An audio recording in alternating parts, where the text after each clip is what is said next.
Est-ce que vous savez pardonner? Да, Oui, mais pas tout. но не все. Qu'est-ce qui est impossible à pardonner pour vous? La trahison.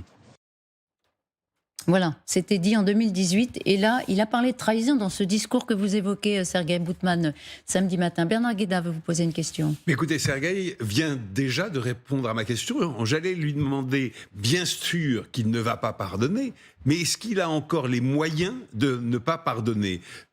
Sergueï a semblé dire que c'était une question, mais je vous répète la question. Est-ce qu'il a encore les moyens de ne pas pardonner? Parce que moi, vu de Paris, j'en doute. Et il a les moyens. Il a tous les moyens pour éliminer Prigojine, le punir et ne pas pardonner. Mais des moyens techniques. Facile, c'est toute l'histoire de Poutine et de son régime et de ses activités même à l'étranger, ça nous le dit clairement. Mais il y a des conséquences. Le séparer de ses troupes, séparer Prigojine de ses troupes, c'était le premier pas.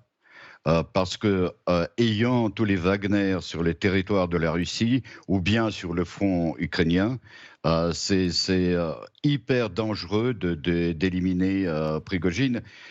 Et bien sûr que c'est une nuit de long couteau, mais prolongée. Je pense qu'il réfléchit à ses moyens et aux conséquences de l'élimination de Prigojine traître. C'est-à-dire qu'il a les moyens techniques, mais pas forcément politiques. Pas forcément politique, parce qu'il pense aux conséquences. Parce que les conséquences sont trop graves pour le moment. Si je comprends bien, vous nous dites que Poutine s'est laissé, entre guillemets, déstabiliser samedi, mais que maintenant, il va renforcer son pouvoir. Est-ce qu'il peut sortir renforcé presque Poutine, paradoxalement, de ce qui s'est passé, qui était inouï samedi, Sergueï Boutman? Vous savez, c'est très difficile parce que c'est une situation jamais vue depuis son accession au pouvoir. Jamais vue, parce que il était tout ce qu'il a fait pendant ces 23 ans, même plus. Il a forgé son équipe. Il a éliminé tous les suspects parmi les hommes d'affaires et parmi les militaires aussi, et parmi toutes les administrateurs et les chefs des régions, etc., les barons régionaux. Mais maintenant, il a des doutes. C'est pourquoi je pense maintenant qu'on est en train de voir qui a réagi comment ce samedi. Qui était rapide à confirmer sa fidélité à Poutine et qui ne l'a pas été. Est-ce qu'il y a des moyens pour remanier son équipe pour le moment? Je ne sais pas. C'est un moment que tout est suspendu.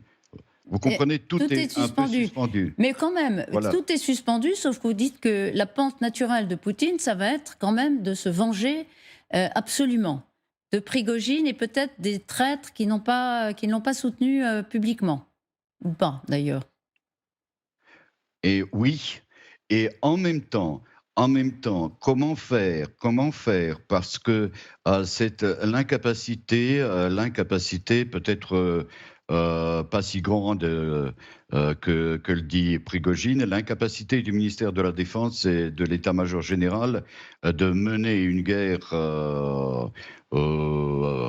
la mener jusqu'au bout.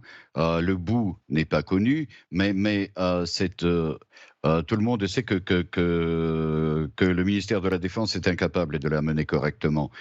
Comment remanier la direction, l'administration militaire avec le ministère de la Défense et aussi avec l'état-major? Comment le faire pour ne pas faire comprendre que c'était après le putsch et que c'était une sorte de chantage, après le chantage de Prigojine. Poutine ne cède jamais au chantage, comme il le dit, mais il peut prendre un temps pour remanier son ministère. Ouais, voilà, il y a deux vitesses et deux directions pour Poutine. Restez avec nous. Vous nous confirmez en tout cas ce que vous disiez, Bernard Guetta, tout à l'heure, ça n'est que le début. Il va y avoir des suites et Poutine, là, il se concentre, après ce que vous nous dites, éventuellement sur la façon dont il va pouvoir rebondir. par une purge. Est-ce qu'il va y avoir une purge, Vera Grantseva? Oui, effectivement, il y aura une analyse très profonde au Kremlin de ce qui s'est passé. Déjà, on a vu que dans les régions proches à Moscou, les forces de l'ordre, les forces de sécurité n'ont pas agi comme il fallait. Donc, ils se sont presque abstenus de ce conflit. On n'a pas vu ni FSB, le service de sécurité russe, ni Rosgvardia, qui a été créé aussi pour protéger le régime contre les rébellions comme ça, mais bon, du peuple, mais aussi des autres natures, ni la police, finalement. Personne n'a arrêté dans ces régions, à la colonne de Wagner. Ce qu'on a vu, ce qu'on peut-être on peut être à peu près sûr, c'est que le système de sécurité de Poutine, personnellement, elle fonctionne. Eux, ils ont pu le cacher, il n'était pas menacé lui personnellement. Mais Moscou était quand même menacé. Il s'est arrêté, bon, pour les raisons qu'on vient d'expliquer, mais quand même, ça n'a pas fonctionné. Donc, bien sûr, il faut analyser, il faut voir qui, effectivement, ce que disait mon collègue à Moscou, il faut voir qui je dirais, renouvelé son allégeance à Poutine, qui non, pour quelles raisons.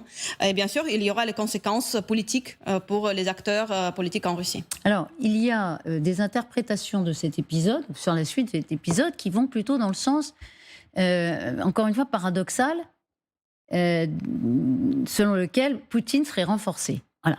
Prigojine a rendu un énorme service à Poutine. C'est une source anonyme, je ne sais pas si on peut regarder cette citation. Ce sont nos confrères du Figaro qui publient cette source ce matin. Il a rendu un énorme service à Poutine parce que désormais il va pouvoir vider toutes ces institutions des éléments malsains et qui étaient... Pour les remplacer par qui, mon Dieu? Alors, pour les remplacer par qui? Oui. Non, Et à mon avis, il y a un élément très important, c'est que ça a montré la fragilité, si vous voulez, de la protection de Moscou. Bien sûr. Donc, pourquoi? Parce que c'est aussi... Poutine n'est pas un chef guerrier. Ça, il faut bien le comprendre. C'est quelqu'un qui manipule. C'est pas un militaire. Oui, c'est un officier de renseignement, manipule. Mais ce n'est pas un guerrier. Or, la première chose qu'il doit faire là, c'est quoi? C'est protéger Moscou. Enfin, c'est incroyable quand même qu'une colonne peut monter 800 km comme ça à Moscou sans être arrêtée. Donc pourquoi? Parce que son pouvoir, il est délité en fait.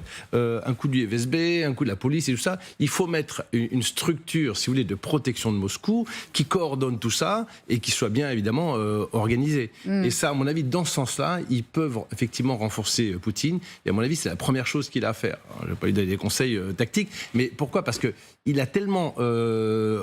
enlever tous les gens qui pourraient lui faire de l'ombre, qu'il n'a pas mis un guerrier quelque part qui peut protéger en fait ce système-là. Est-ce qu'on en est sûr? Il y a deux successeurs potentiels à Sergueï Shoigu et Gerasimov, Alexei Dioumine, nous dit-on, et Sergueï Sourovikine pour remplacer Gerasimov. Est-ce que vous êtes d'accord avec ça, Sergueï Boutman? Oui, c'est ce que je viens de dire. Je le dis depuis 2 jours, qu'Alexei Dioumine, il faut le voir avec beaucoup disons, de l'analyser et le voir de près. Parce que c'est quelqu'un de très proche à Poutine, et quelqu'un qui agit, on dit correctement au point de vue de Poutine et de l'administration pendant le coup de Prigojine. Quel est son profil? C'est plutôt un dur, c'est donc lui, c'est un militaire. C'est un ancien garde de corps de Poutine, qui fait partie de sa garde de corps. Comme lui, comme Zolotov, c'est des gens qui émergent depuis quelques années, qui reçoivent des postes assez importants, parce que c'est la nouvelle garde. C'est la nouvelle garde des administrateurs. Ce sont des fidèles et des militaires.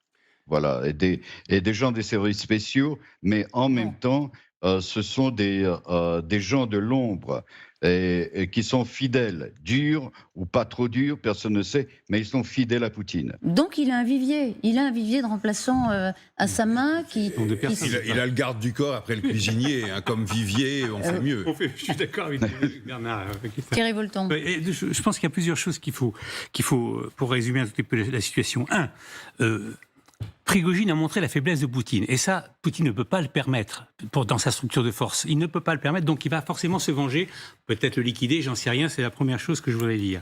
La deuxième chose, en ce qui concerne les purges éventuelles qui viennent à venir, et là je pense qu'il a raison, le directeur d'Echo, c'est que elles vont venir sans aucun doute, mais pas tout de suite, parce que ça voudrait dire, s'il se débarrasse de Gerasimov et de Shoigu, ça veut dire que finalement il y a eu un accord avec Prigojine et que Prigojine a gagné quelque part. Donc il ne peut pas se permettre, à l'heure qu'il est, de les virer, si je puis dire. Bon, alors, il est évident que cette situation a montré toute la faiblesse du régime.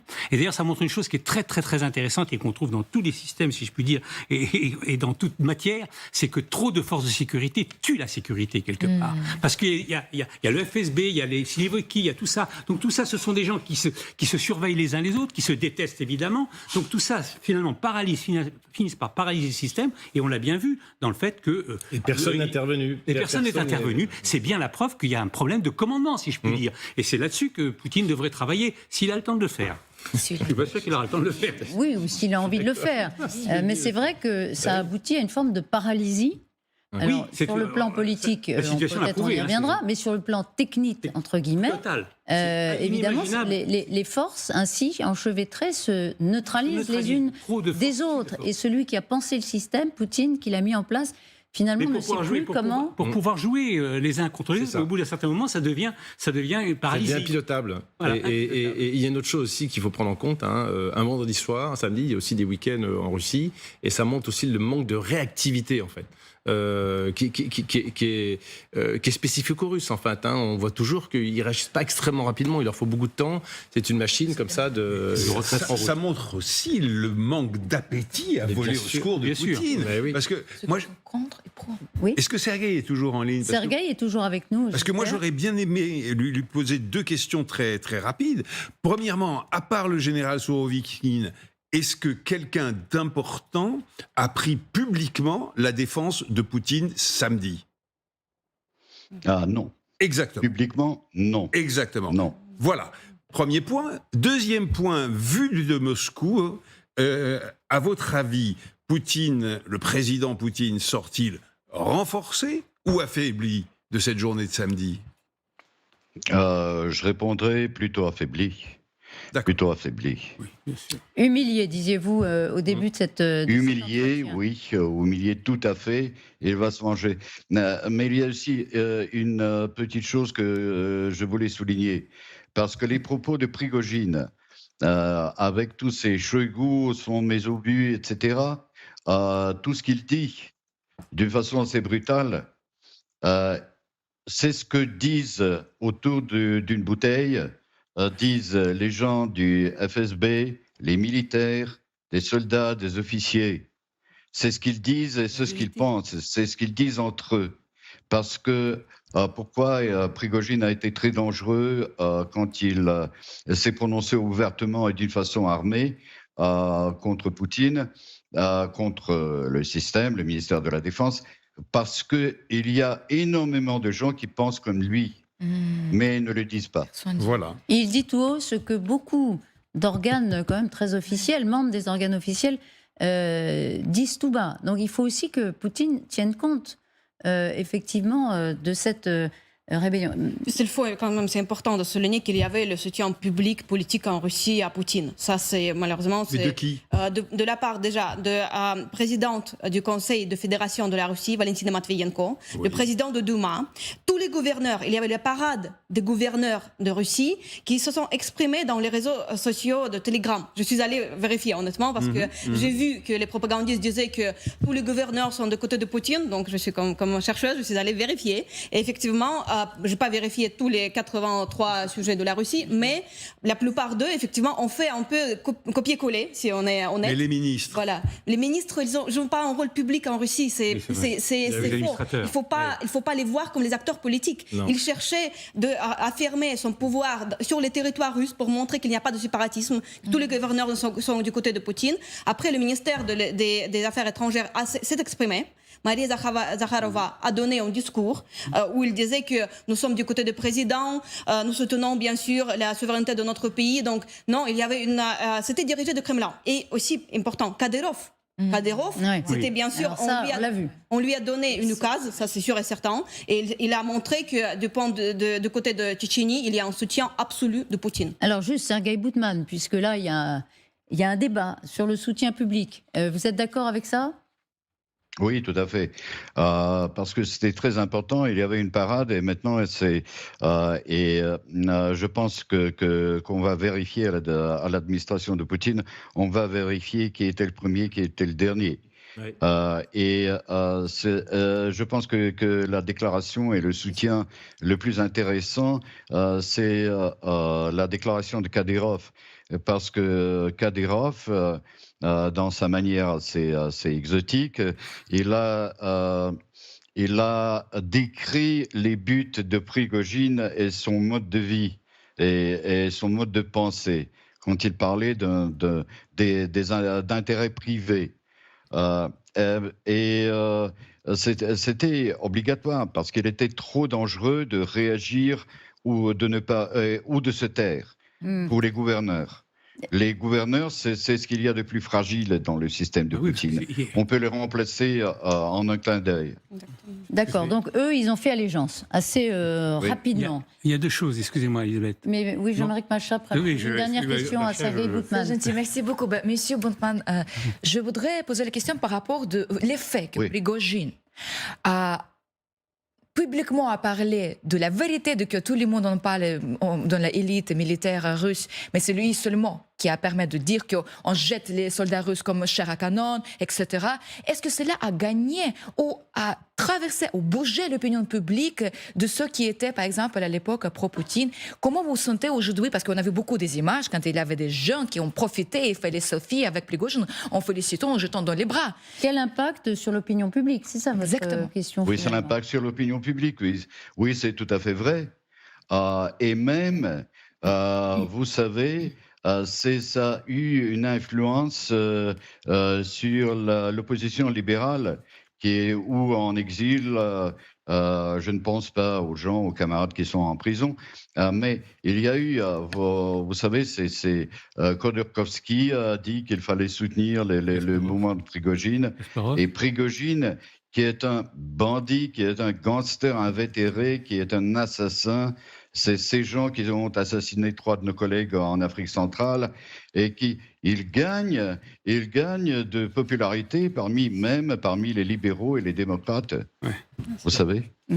Merci beaucoup, problème, Sergueï Boutman, d'avoir été en direct de Moscou. C'était évidemment très intéressant d'avoir votre lecture des événements. Moscou, aujourd'hui, une ville assez fermée, c'est le même qu'on puisse dire. Tous les commerces sont fermés et c'est un jour chômé.